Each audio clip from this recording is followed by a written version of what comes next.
सासूबाई घ्या, नाही तर तब्येत अजून बिघडत.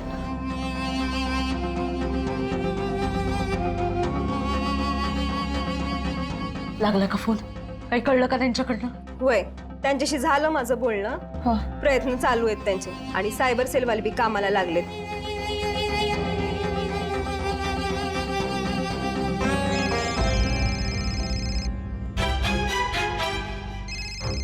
सासूबाई फोन. कोणाचा फोन आहे? मिलिंदचा आहे. नाही, गणा. स्पीकरवर टाक. हा. हॅलो, काही कळलं का र? नाही आई साहेब, काय बी कळालं नाही. मी त्या पंडितच्या घरला गेलो होतो, पण त्याच्या घरला टाळ आहे. तिथे एक माणूस भेटला होता. तो म्हणला पंडित गावाला गेला, 4-5 दिवस येणारच नाही. मी त्या पंडितला लई फोन ट्राय केला, पण फोनच लागणार त्याचा. एक काम कर, तुझ्या माणसाला पाठव, जरा त्याला शोधायला जा. पाठव आणि काय कळेल ते मला लगेच कळव. वय वय, तुम्ही काय बी काळजी करू नका. पण सासूबाई असं तर नसेल, अमुक भाऊजींबरोबर पंडितला पण. बाई बस काहीतरी बोलू नको बाई. मला आधीच काही कळना झालंय. ही कोण लोक आहेत, का आपल्या मागे लागली आहेत, का माझ्या पोराच्या मागे लागली आहेत? काहीतरी जरी कळलं असतं ना तरी समजे धागेदोरे कळले असते ग. मग आता हे एवढंच म्हणणं आहे की माझं पोरग सुखरूप राहू दे. राहील तो सुखरूप.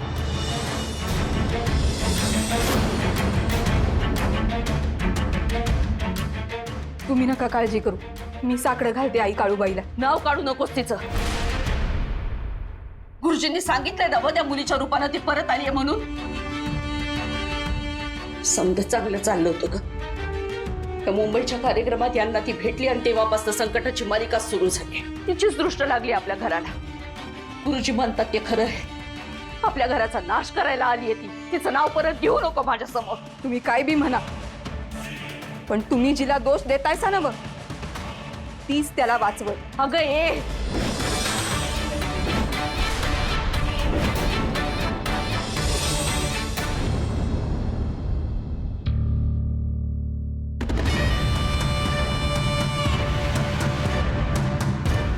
यावना धक्का बसून तुझ्या आई गचकली असेल रे. काय केलेस तू माझ्या आईच्या बाबतीत? जमली का मिरची? तुझे फोटो पाठवले तुझ्या आईला. फोटो का पाठवले? तुझं वैर माझ्याशी आहे ना, मग तिला का मध्ये ओढलं? तडफुडू दे तुझ्या आईला.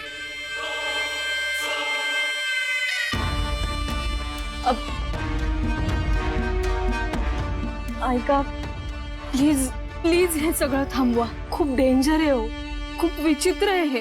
मोठी चूक केली. माझे फोटो पाठव.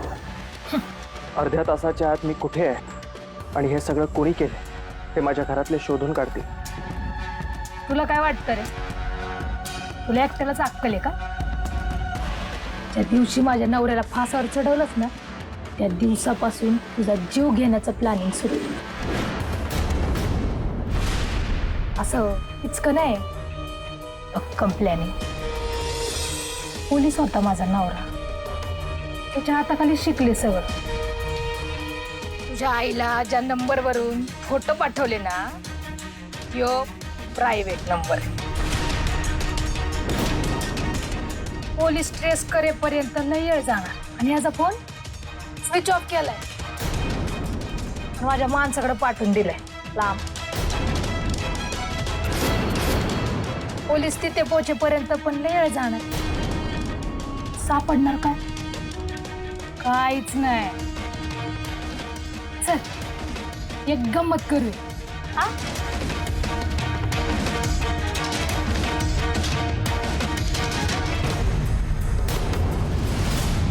तुझ्या आईचंच आहे ना?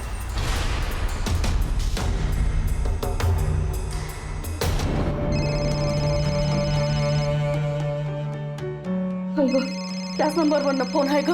थांबा, उचलू नका.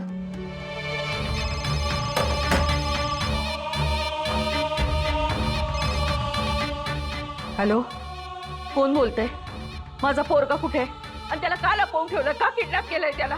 तुम्हाला पाहिजे ते समज मिळेल, पण माझ्या पोराला सोडा आधी तुम्ही. शांत व्हा आई साहेब, शांत व्हा. तुम्हाला बोलायचंय का?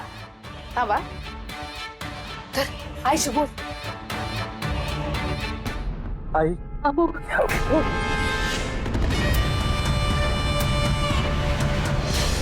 अमुक कुठे आहेस बाळा तू? सुखरूप आहेस ना व? आणि ती बाई कोण हाय सांग मला. काय झालंय तुला? का तिथे ठेवलंय? बोलणारे माझ्याशी. देते ना, सगळी माहिती देते. उद्या देऊ नाही तर एक काम करते ना, अख्खा तुमचा पोरगच पाठवून देते. म्हणजे डेड बॉडी हो.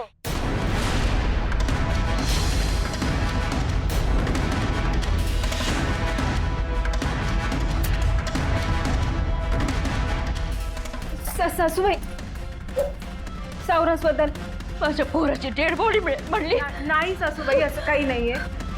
इथे बसा तुम्ही, बसा बसा. हे घे पाणी घ्या. थोडस तरी घ्या की. ती काय म्हणली ते ऐकलंस ना? माझ्या पोराच्या जीवावर उठली ती बाई. काय म्हणली? माझ्या पोराची डेड बॉडी पाठवते म्हणली ना. नाही सोडणार मी तिला. कोण हाय कोण ती बाई? आणि तिची हिंमत कशी झाली माझ्या पोराच्या अंगाला हात लावायची? एवढं मोठं पाटील आपण साधं पोराला नाही शोधू शकत. थांबत्या DYSP साहेबांना मीच फोन लावतो. त्यांना सांगते अख्खं पोट तुमचं तुम्ही माझ्या समोर आणा. माझ्या पोराला काही बी करून शोधून काढा. दादासाहेबांचं पोरग आहे, त्याच्या अंगाला हात लावायची हिंमत कशी झाली त्या बाईची? दादासाहेबांना कळलं ना, अख्खा जिल्हा जाळून टाकतील दादासाहेब. नाही सोडणार मी त्या बाईला. मला म्हणते माझ्या पोराची डेड बॉडी दिसल म्हणून. हाऊ सासूबाई, तसं नाही. मला बी बसून नाही झालं. मी जाते आणि माझ्या पोराला मी स्वतः शोधून काढते. मला आता कोणावर बी विश्वास राहिला नाही. आई, मला जावं लागणार आहे माझ्या पोराला सोडायला. आम्ही आहोत ना. खरंच काय बी होणार नाही ना? खरंच त्यांना काही बी होणार नाही.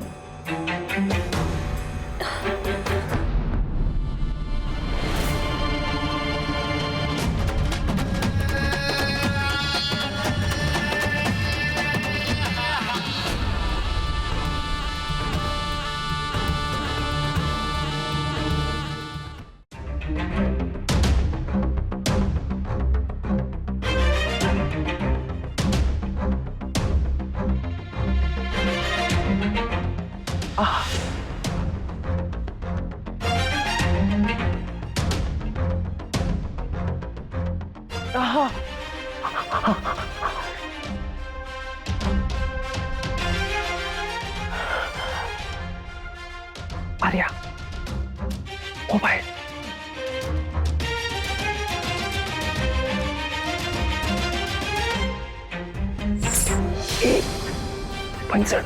पैंजण वाजतायत. सावकाश.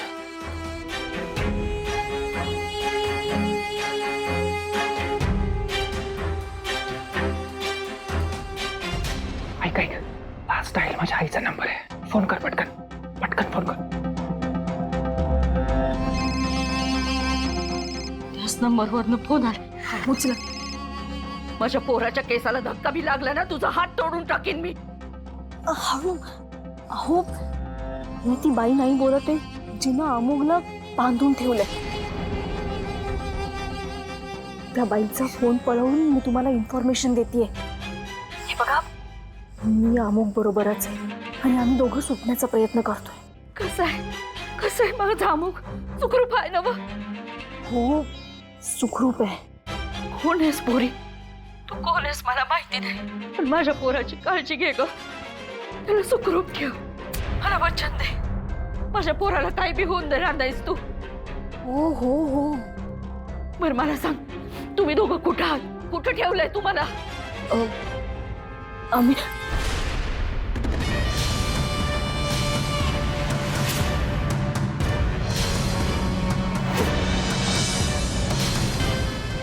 Hello hello hello hello. शानी झालीस? नाही शानी झालीस? जास्त शानपणा केलास ना? सॉरी. Sorry sorry sorry.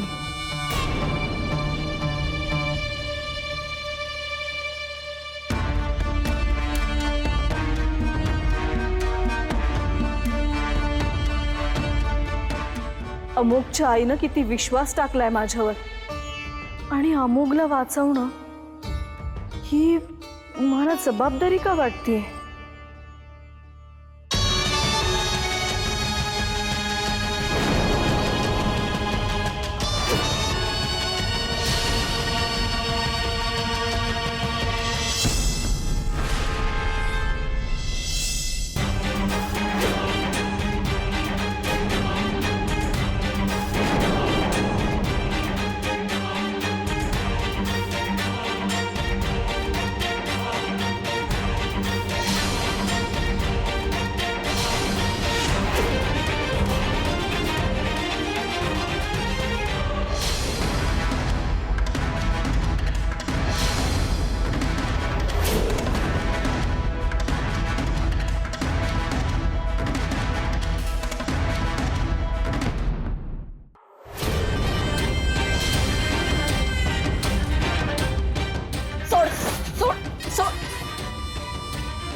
सोड त्याला.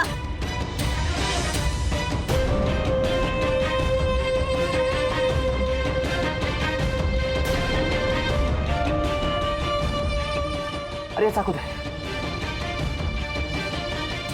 बस. अरे तिच्या फोनवरून पोलिसांना फोन लाव. लाव लाव लाव लाव. बोलव, पोलिसांना बोलवा. मला घेऊन जातील मग ते, आणि मग पोलीस येतील, पंचनामा करतील, आणि मग मला घेऊन जातील, डेड बॉडीचा पंचनामा करतील. ए, कोणाची डेड बॉडी? पंडितची.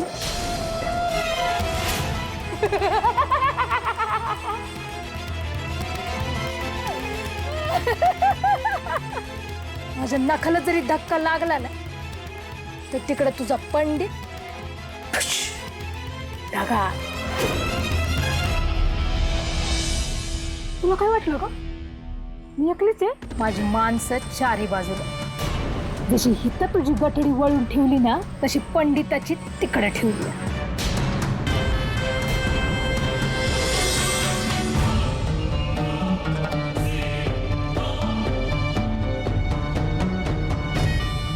हे बघ, मला काय हवं ते कर,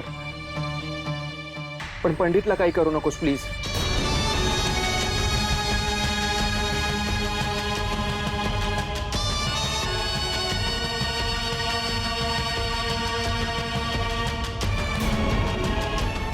चुकीचं करतेस तू. अजूनही तुला सांगते की तुझ्या नवऱ्याने गुन्हा केला होता आणि त्याची शिक्षा त्याला झाली. त्याने काय केलंय? त्याने फक्त वकील म्हणून केस लढवली आहे, आणि प्रत्येक वकील असाच प्रयत्न करत असतो की आरोपीला जास्तीत जास्त शिक्षा कशी होईल. तुझ्या नवऱ्याशी त्याचं काहीही वाईट नाही अगं. त्याच्या कामाचा भाग होता तो. बोल बोल बोल ना, ऐकते मी तुझं. बोल, तू ऐक नाही तर नको ऐकूस, पण माझी काळूबाई ऐकते आणि पाहते सुद्धा.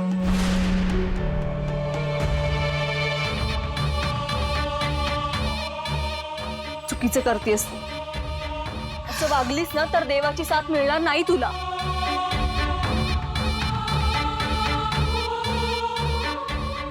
मला माहिती आहे तुझं आणि तुझ्या मुलाचं खूप नुकसान झालं, पण ते माझ्यामुळे नाही, तुझ्या नवऱ्याच्या कृत्यामुळे. पण एक माणूस म्हणून तुला आणि तुझ्या मुलाला चांगलं आयुष्य जगता यावं याची चांगली व्यवस्था करून देऊ.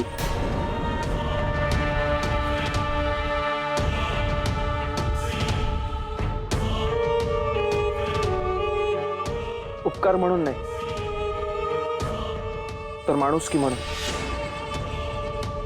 हॅलो, तुझ्याशी बोलतोय आम्ही. सोड ना आम्हाला. बर, देते सोड. बर, त्याच्या बदल्यात मला काय मिळणार? काय हवंय? तू माझ्या नवऱ्याचा जीव घेतला, त्याच्या बदल्यात तुझ्या जवळच्या माणसाचा जीव. एकावर एक हस्त सौदा असतो. चल एक ऑफर देते, तुला सोडून देते आणि तुझ्या बदल्यात हिचा जीव घेते.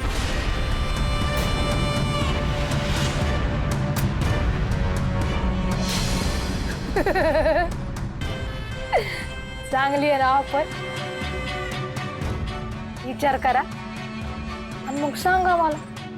हा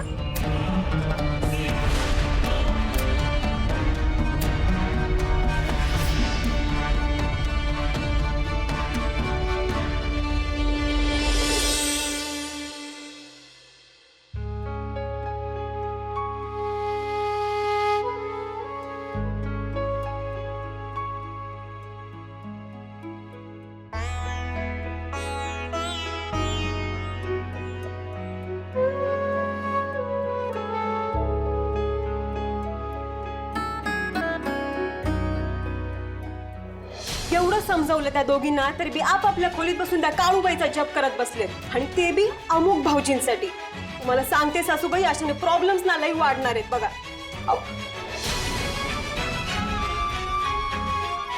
सासूबाई बघ कसा गोजीरवाणा दिसतोय. नुसता घरभर धावायचा आणि त्याच्या माग माग धावता धावता माझे पाय भरून यायचे आणि अगदी रडकुंडीला आले ना मागणं येऊन मिठी मारायचं. आता मी येईल का ग तसाच? बरं घाबरू नकोस, काय होणार नाही बघ तुला. मी आहे ना, मी आणीन तुला शोध. अहो असं काय करते आई सर? अख्खा दिस गेला पण पोराचं अजून काय बी पत्त्या नाही. एक काम कर, त्या बाईला फोन लाव, तिच्याशी मी बोलते. अगं बाई, तुला जीवच घ्यायचा ना तर माझा जीव घे, पण माझ्या लेकराला सोड बाई.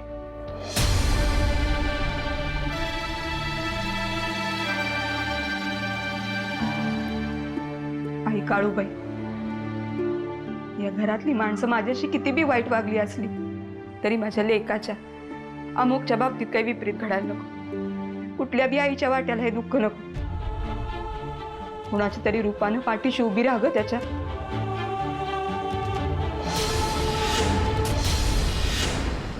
ठीक आहे, मी तयार आहे मरण पत्करायला. तुझा सौदा मला मंजूर आहे. तोडा तयाला. वेळ लागलाय का तुला? काय बोलतेस? हे बघ, माझ्या समोर कोणाचा जीव जाताना मी नाही पाहू शकत आणि माझ्यामुळे कोणाचा जीव वाचत असेल तर तो मी नक्की वाचवे. आता मारायला लागलीस? खरंच मरायला तयार आहेस? अगं खरंच बोलते मी, पण माझी एक अट आहे. आधी याला सोड.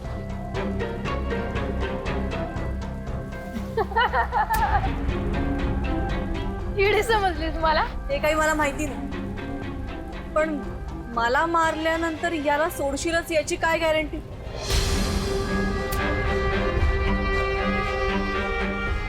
इथं काय तुझ्या आटी बिटी ऐकायला बसली मी?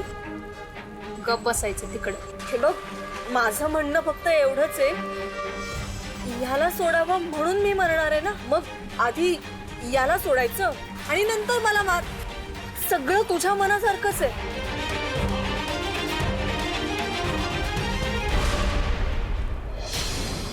इडी समजतीस मला? त्याला इशारा करताना बघितलं होतं मी तुला. चल, तुम्ही दोघं बी आहे ना 150 आहेत, 150. आता तर दोघांना बी सोडत नसते मी. असा बोंबला.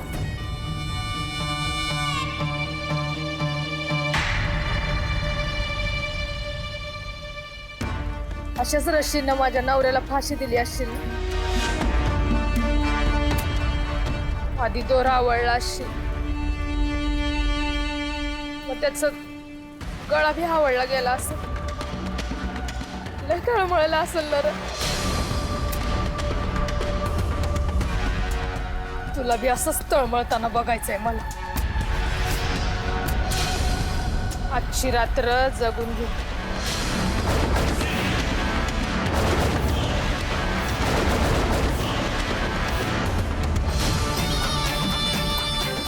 माझा हाही प्रयत्न फसलाय. आई काळूबाई, आता तूच सांभाळ.